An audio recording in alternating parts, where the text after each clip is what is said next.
Hola chicos, el día de hoy me gustaría en este video, a pesar de que ya pasó más o menos una semana de Halloween, espero subirlo el viernes. Sí, bueno, al menos este fin de semana espero subir el video. Bueno, a pesar de que ya pasaron estas fechas, me gustaría hablarles sobre algunos datos perturbadores sobre la psicología, donde en nombre de la ciencia se puso muchísimo en riesgo las vidas de muchos seres humanos. Estás en tu canal La Salud Mental, bienvenidos a Psicofer.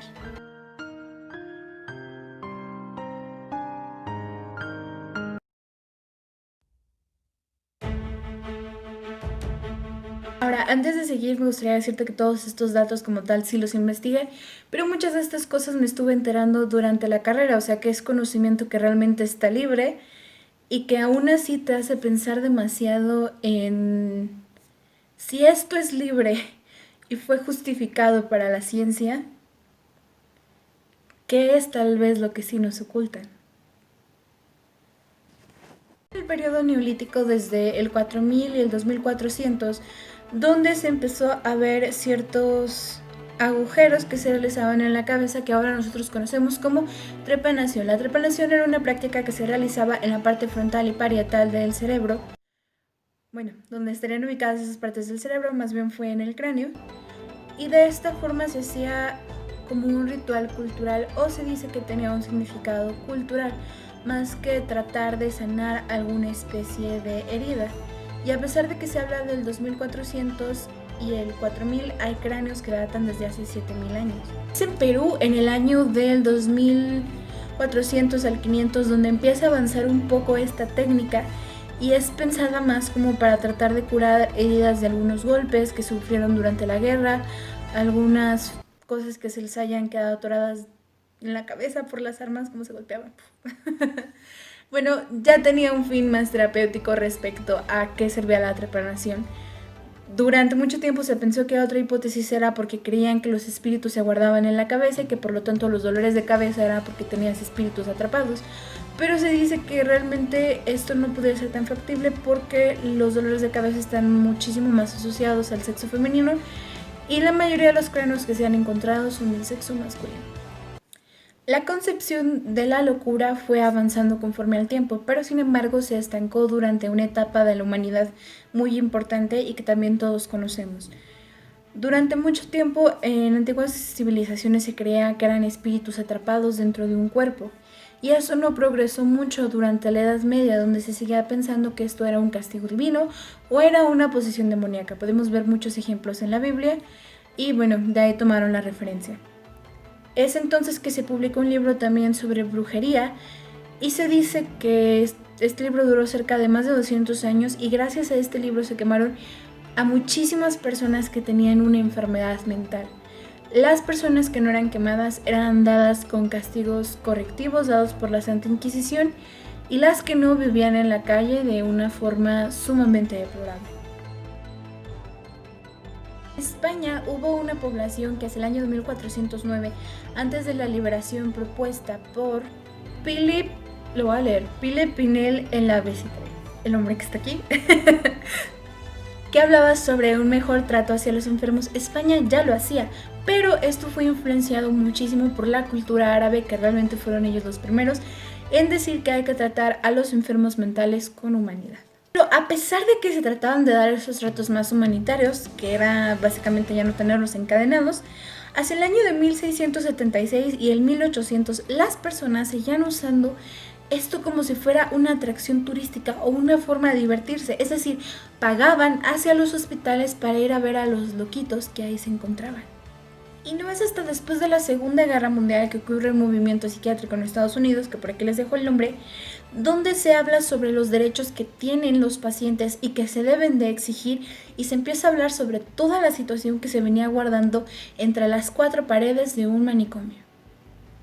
Esto, aunque no lo crean, sigue presente, es decir, si bien los psiquiátricos son un poco más regulados, según las malas lenguas y lo que he escuchado de mis profesores es que hay hospitales psiquiátricos privados que realmente son asilos, donde las personas no están recibiendo el tratamiento que se merecen y simplemente es como para el pariente deshacerse de esa persona que está sufriendo.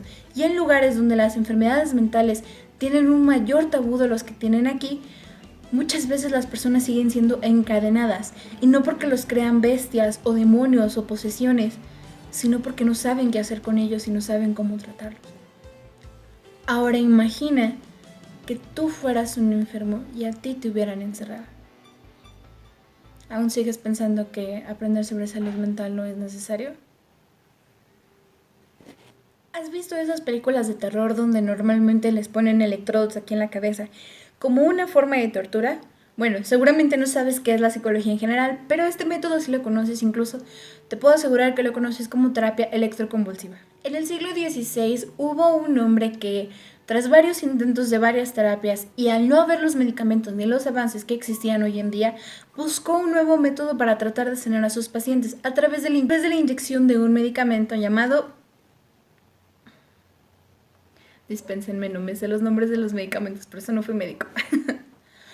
Este doctor lo conectaba, o más bien lo inyectaba hacia la persona de tal forma que éste empezara a tener ciertas convulsiones y de alguna manera se tratara de cambiar la química que existía en el cerebro. Sí, para ese entonces ya tenían un poquito más de noción sobre que tal vez había algo que funcionara dentro del cerebro y yo nada más en el corazón, que durante mucho tiempo se creyó que era ahí donde residían nuestras emociones y todo lo demás, ¿no? Pero fue hasta 1934 y por esos años que la Asociación de Psiquiatría en Suiza empezó a dar reconocimiento sobre este método y lo empezó a difundir por todo el mundo. El primero fue Gorron, pero sí, así se llama. Gorron. Pero la terapia como tal fue inducida en el año 1934, aunque primero fue usada por Gorron en el año de 1785. A partir del año de 1934, la Asociación de Psiquiatría empezó a dar este método como una forma o alternativa para curar a los pacientes, y este se fue extendiendo a partir de ese año por todo el mundo y de forma muy didáctica. Y fue en el año de 1938 donde se cambia el medicamento por la electricidad dada por esta señora de por aquí, con un paciente con esquizofrenia. La terapia electroconvulsiva resultó ser muchísimo más barata, pero menos confiable y efectiva en ciertos casos. Ahora, ¿por qué esto es un dato perturbador si de alguna manera fue un avance en la ciencia?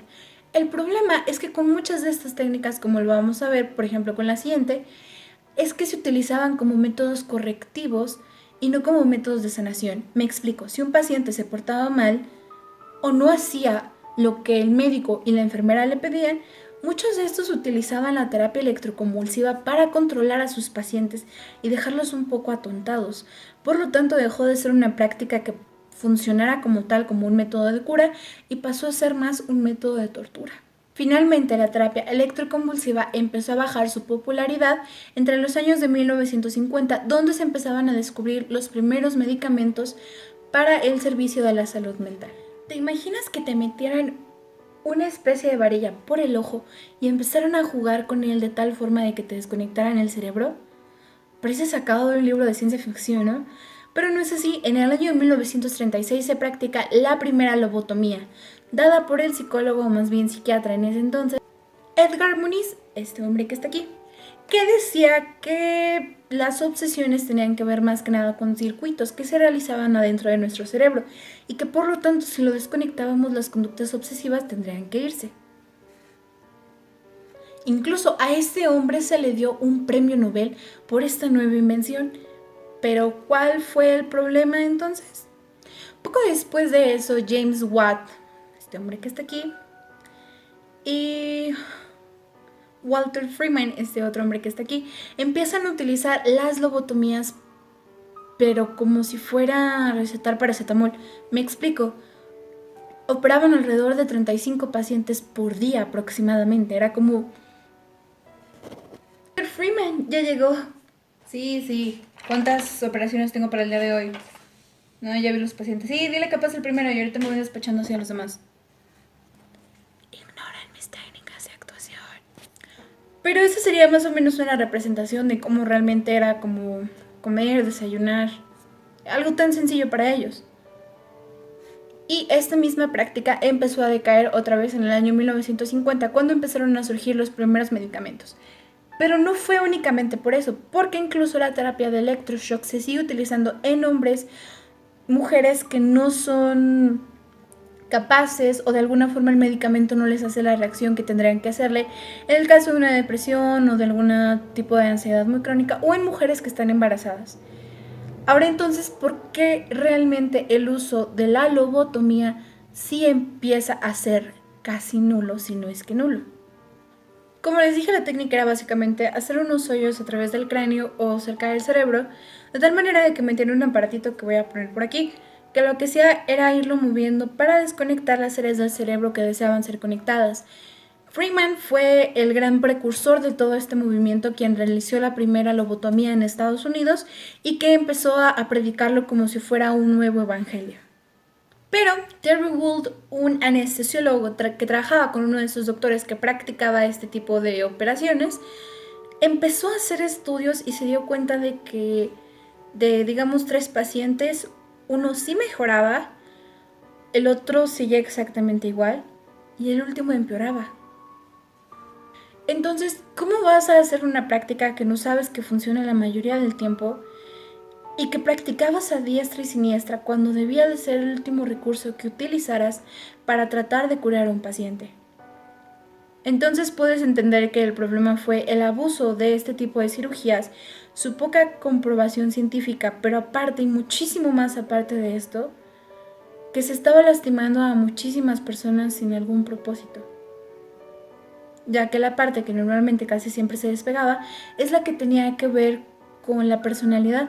Por lo tanto, de alguna forma estas personas pasaban a ser simplemente un cuerpo y ya no una persona que pudiera relacionarse con otros. Perturbador, ¿no? Ahora sí, vamos a hablar sobre un poco de los experimentos y de por qué el ser humano no debería de ser un conejillo de indias, y menos con cuestiones emocionales. Ubiquémonos en la Segunda Guerra Mundial. Hitler sube al poder y existe un hombre que trabajó durante algunos años pero que después rompió relación con este hombre, es decir, Sigmund Freud, y que tuvo algunas discusiones con él. Este hombre es Jung, que contando las malas lenguas decían que realmente se aprovechaba de sus pacientes y las hacía sus amantes de tal manera de que pudieran mantener sus estudios. Eso las malas lenguas, y bueno, al final, ¿quiénes somos nosotros para juzgar? Claro que a menos que fuéramos el código ético del psicólogo, que en ese entonces no existía porque el psicoanálisis eran los primeros pasos de la psicología.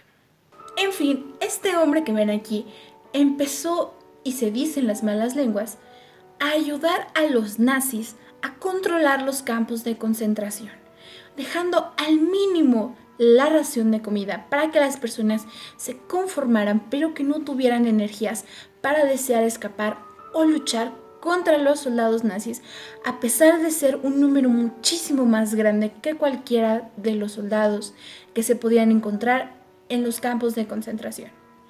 Estos rumores se empezaron a hacer a través del año 1933, cuando se publica un escrito asegurando que Jung había dicho que la raza aria era superior, al menos mentalmente, a las razas judías.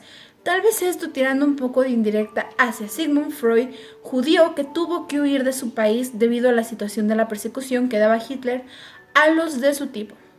Y por los de su tipo no me refiero respectivamente, sino a la gente que practicaba esa religión.